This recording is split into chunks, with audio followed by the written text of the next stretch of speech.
कपड़े धोने वाली बहू। शादी के पहले से ही विभा को कपड़े धोने का बड़ा शौक था।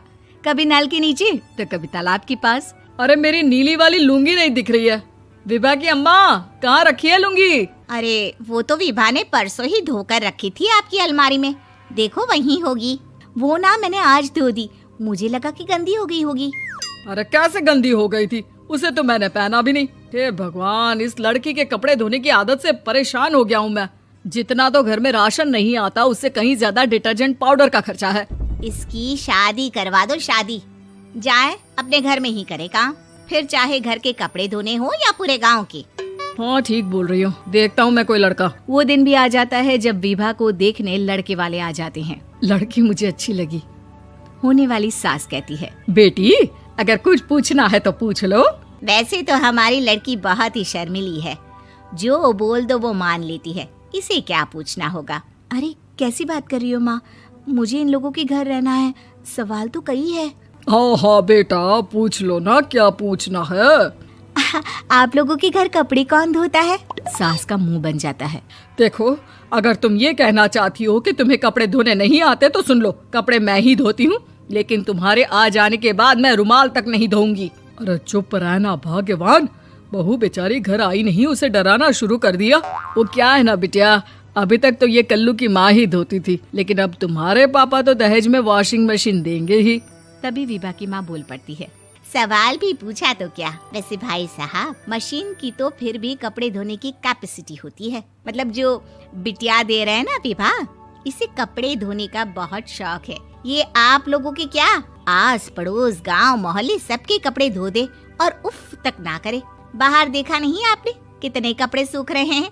सब हमारी बिटिया ने ही तो धोए हैं। बस भी करो ना माँ, शर्म आ रही इतनी तारीफ सुनकर।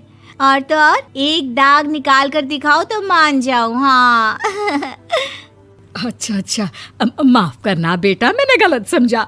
हमें तो रिश्ता बहुत पसंद है। और ऐसे जुड़ जाता है रिश्ता कपड़े धोने का शौक रखने वाली विभा का। उसकी शादी हो जाती है कोयला फैक्ट्री में काम करने वाले कल्लू के साथ। शादी के बाद अचानक विभा चिल्लाती हुई सास के पास आती है। सासू माँ, अरे सासू माँ कहाँ है आप?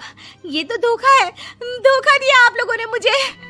इसे ससुर के चक्कर के बारे में पता चल गया। अरे तो उसमें तुझे क्यों धोखा मिला है? अरे नल में पानी नहीं आता, कपड़े कैसे कब धुलेंगे?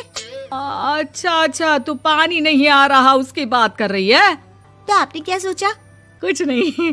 अच्छा, तेरी माँ ने कहा था कि कपड़े धोने का शौक है तुझे, याद आया मुझे। शौक बोलकर कपड़े धोने वाले मेरे जुनून को कम ना आके सासू माँ, कपड़ा धोना मेरा गुरूर है।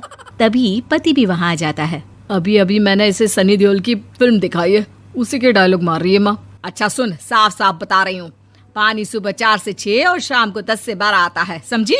विभा टाइमिंग सुनकर हैरान हो जाती है। ये क्या भूतों का मोहल्ला है? सुबह 4 बजे उठकर कौन कपड़े धोता है? 4 बजे टंकी में पानी जाता है, फिर सारा दिन धोना ना, किसने मना किया? अरे कैसी बात कर रही हैं? 200 लीटर की टंकी में कितने कपड़े धो लूंगी मैं? सुबह ही उठ जाऊंगी मैं। अब क्या था, विभा सुबह 4 से लेकर रात के 12 बजे तक कपड़े ही धोती रहती। एक रोज सास पड़ोस से निकलकर कहीं जा रही होती है कि साथ वाली कहती है, हाँ कल्लू की माँ, जरा ये बताओ कि 2 साड़ी है, 2 ब्लाउज और एक पेटीकोट और एक नाड़े वाला लंबा कच्छा। हाँ तो? अरे तो क्या, कितना लोगी धुलाई ये बताओ। धोबन दिख रहे हैं हम क्या? हमारे पति सरकारी नौकरी से अभी रिटायर हुए हैं और बेटा सुपरवाइजर है कोयला फैक्ट्री में। धोबन समझ रखा है हमें? हाय रे कल्लू की अम्मा, माफ कर दो, वो तो मोहल्ले में यही सब बता रहे थे कि तुमने बहू को कपड़ा धुलवाने के काम में लगा दिया है। सास को पड़ोसन की बात सुनकर गुस्सा आ जाता है। वो घर पहुंचती है जहां घर के बाहर ही इतने सारे कपड़े सूख रहे होते हैं जितने कि किसी धोबन के घर पर। अरे ओ कल्लू की दुल्हन, बाहर निकल। माँ जी यहीं आ जाओ, बाथरूम में चादर धो रहे हैं हम। अरे अभी हम धोते हैं, तुमको बाहर निकलो। ये आस पड़ोस वाले बोल रहे हैं कि हम बहू से कपड़े धुलवा कर उसे कपड़ा धोने वाली बना दिए हैं। अरे छोड़ो ना माँ जी, किन लोगों की बातों में आती हो?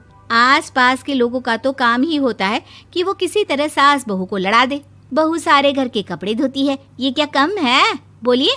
सास को भी लग जाता है कि वो बहू का ये सनकीपन नहीं छुड़वा सकती, इससे अच्छा है कि खुद ही चुप हो जाए। एक रोज सास और बहू मंदिर जाते हैं, जहाँ सास की साड़ी वहाँ खड़ी भीख मांगने वाली से मिलती है। माँ जी क्या बात है, आपकी साड़ी उस भिखारन से कितनी मिल रही है ना? हाँ हाँ, देखो तो दोनों की साड़ी मिल रही है। क्या बात है कल्लू की अम्मा, तुम खुद को तो अफसर की बीवी बताती हो और ऐसी सिंपल सी प्लेन साड़ी पहनकर घूमती हो। सिंपल और प्लेन नहीं है ये साड़ी। तो क्या सोने के धागे से फूल बने हैं? कुछ भी सासू माँ, कुछ भी। हाँ, बने थे इस साड़ी में सोने के धागे से फूल। मेरे पति लेकर आए थे मद्रास से स्पेशली मेरे लिए 10,000 की। ताहे भाई साहब इस भिखारन के लिए भी सेम टू सेम साड़ी लेकर आए होंगे 10,000 की। सास उस वक्त कुछ नहीं कहती, लेकिन बहू के साथ घर आती है और अलमारी से एल्बम निकाल कर लाती है। ये साड़ी देख रही है, ये वही साड़ी है जिसे मैंने अभी पहना था। इस साड़ी में ये जो चमकदार फूल दिख रहे हैं ना, ये सोने के धागों से काढ़े गए हैं। लेकिन तू लोकल वॉशिंग मशीन ब्रश से घिस घिस कर सारे फूलों को निकाल कर साड़ी प्लेन कर दी। मुझे माफ कर दीजिए सासू माँ। और तो और, जब मैंने तुझे तेरी गलती के लिए कुछ नहीं कहा, लेकिन तूने तो सबके सामने मेरा मजाक ही बना दिया। क्यों? बहू को समझ में आ जाता है कि अब से उसका कपड़े धोना बंद।